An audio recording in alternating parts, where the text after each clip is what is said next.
কি দুষ্টা করলাম, আমি নাকি দুর্নীতি করছি, কি দুর্নীতিটা করলাম। 832 বুড়ি স্বর্ণ পাওয়া গেছে লকারে, কি দুর্নীতিটা করলাম। আপন বাগ্নির মন্ত্রিত্ব গেছে লন্ডনে, কি দুর্নীতিটা করলাম। যেই টাকা পদ্মা ব্রিজ করতে খরচ হয়েছে, শেখ হাসিনা যে লুটপাট করেছেন, এর দ্বারা অন্তত 36টা পদ্মা ব্রিজ করা যেত। এরকম একজন লুটপাটকারী যিনি বাংলাদেশ থেকে বিতাড়িত হয়েছেন। আর পৃথিবীর দেশে দেশে সরকারের পতন হয়েছে। মালয়েশিয়া সরকারের পতন হয়েছে, শ্রীলঙ্কা সরকারের পতন হয়েছে, পাকিস্তানে কয়েকবার সরকার পতন হয়েছে, বিভিন্ন দেশে পতন হয়েছে। প্রেসিডেন্ট পদত্যাগ করেছেন, প্রধানমন্ত্রী পদত্যাগ করেছেন, মন্ত্রী পরিষদ ভেঙে দিয়েছেন, তারপরে কত কিছু হয়েছে। কিন্তু এমন পতন পৃথিবীর কোনো ইতিহাসেও পড়ি নাই, চোখেও দেখি। মসজিদের ইমাম যদি তার সমর্থক হয়ে থাকে, হিডেও বিদায়। এমন পতন দেখছেন কোনোদিন? দেখছেন কোনোদিন? এখন কয়েকদিন পরে পরে ফুটপাট করে লকডাউন, পট করে এসে ঢুকে পড়বে। লকডাউন যেদিন দিছে, যে আমি তোলা রাশি দিয়ে বাড়ি সালাম দিছি, একটারও দেখি নেই, একটাকে। আজকে আপনাদের সামনে পরিষ্কার ভাষায় বলে যাচ্ছি, রাজনৈতিক দল ভিন্ন ভিন্ন হতে পারে, আমাদের দেশ স্লোগান ভিন্ন ভিন্ন হতে পারে, সামনে নির্বাচন আসবে, আমার মার্কা একরকম হবে, আরেকজনের মার্কা আরেক রকম হবে, মার্কা ভিন্ন ভিন্ন হতে পারে, কিন্তু শেখ হাসিনার বেশিবাদের বিরুদ্ধে আমরা সবাই এক, আমরা সবাই এক, আমরা সবাই এক। বাংলার মাটিতে আর আসতে পারবে না। আমাদের পরিচয় হলো আমরা মুসলমান।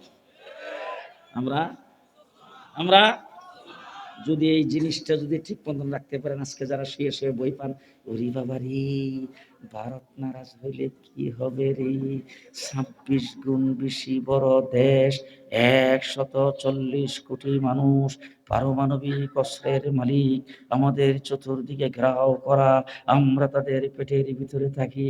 আমি পরিষ্কার ভাষায় বলে দিচ্ছি, শুধু একটা গুণ যদি আমাদের ভিতরে থাকে, যে আমি একজন মুসলমান, যদি আমাদের দেশের দিকে চোখ তুলে তাকায়, রক্তচক্ষু যদি দেখায়, দেশের স্বাধীনতা যদি নস্যাৎ করতে চায়, হাসিনাকে কুলে বসাইয়া বাংলাদেশের বিরুদ্ধে যদি কোনো ষড়যন্ত্র করতে চায়, আর আমার দেশটা যদি আল্লাহ না করুক দখলও করে নেয়, আর যদি আমার সামনে এসে বইলরে ঢুকে, 30 সালে ঢুকে, যদি আমাদের সামনে রাইফেলের বন্দুকের গুলি তাক করে যদি বলে এই মুহূর্তে ইসলাম ছাড়তে হবে, এই মুহূর্তে দেশের স্বাধীনতাকে আমাদের হাতে উঠিয়ে দিতে হবে, আমাদেরকে মানতে হবে, আমাদের অধীনে থাকতে হবে, ওই মুহূর্তে দাঁড়ায় যদি আপনি আমি বুক টান করে যদি বলতে পারি জীবন দিয়ে দেব, ইসলাম দেব না।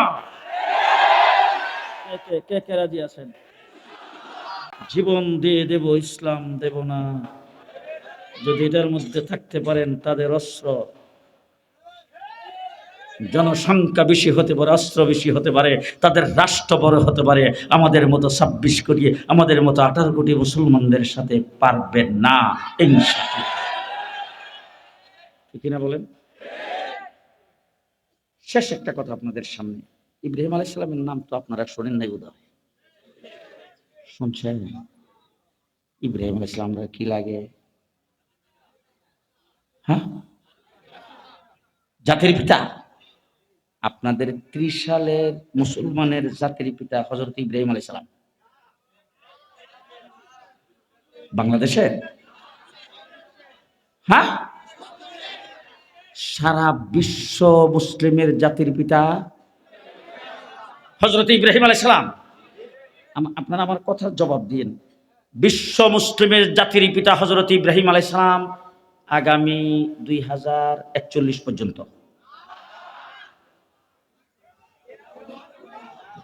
50, জি, কিয়ামত পর্যন্ত। আচ্ছা, এখন আমি আপনাদের কথাই আমি বলতেছি, বিশ্ব মুসলিমের জাতির পিতা কিয়ামত পর্যন্ত সময়ের জন্য হযরতে ইব্রাহিম আলাইহিস সালাম। কথা ঠিক আছে তো?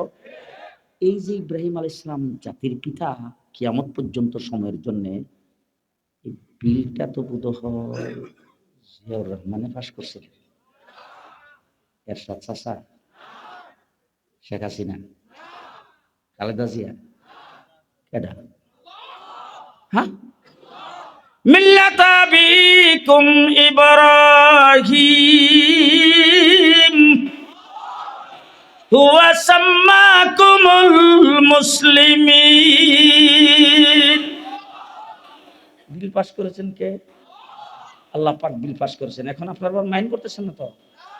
এখন আপনারা বলেন তো, ত্রিশাল শহরে, ময়মনসিংহ শহরে, কিশোরগঞ্জ শহরে, জামালপুর শহরে, শেরপুর শহরে, টাঙ্গাইল শহরে, নেত্রকোনা শহরে, অথবা ঢাকায়, অথবা ফেসবুকে, কোনো মিডিয়াতে আজ পর্যন্ত, বা গুগলে তালাশ করলে পাওয়া যাবে কিনা, ইউটিউবে তালাশ করলে পাওয়া যাবে কিনা, পৃথিবীর কোন শহরে, কোন জায়গায় ইব্রাহিম আলাইহিস সালাম যে মুসলিম জাতির পিতা, তার বিরুদ্ধে কোনো একটা মিছিল, বিবৃতি, মানববন্ধন, হ্যাঁ, স্লোগান হইছে? কিয়ামত পর্যন্ত হবে? আরো জোরে কেন? কেন? পরিষ্কার ভাষায় বলে যাচ্ছে, মনে রাখেন, মুসলিম জাতির পিতা, কোন মুসলিম দেশের জাতির পিতা সংসদে বিল পাস করে জাতির উপর চাপিয়ে দেওয়া যায় না, আল্লাহর পক্ষ থেকে ঘোষণা হয়। যদি কেউ জাতির উপর তার বাবার নামটাকে চাপাইয়া দিতে চায়, কিছুদিন পরে সে ঘোড়ার ডিমে পরিণত হয়ে যায়। কেন বলেন? একটা মূর্তির বিরুদ্ধে কথা বলেছিলাম, তারপরে আমাদেরকে হাতে পায়ে ডান্ডা বিড়ি লাগিয়া রিমান্ডে আমাদেরকে নির্যাতন করেছো। যেদিন তোমার পতন হয়েছে, তোমার বাবার মূর্তির গলায় জুতার মালা লাগায় সমস্ত মুরগি ভেঙে চুরমার করে দিয়েছে।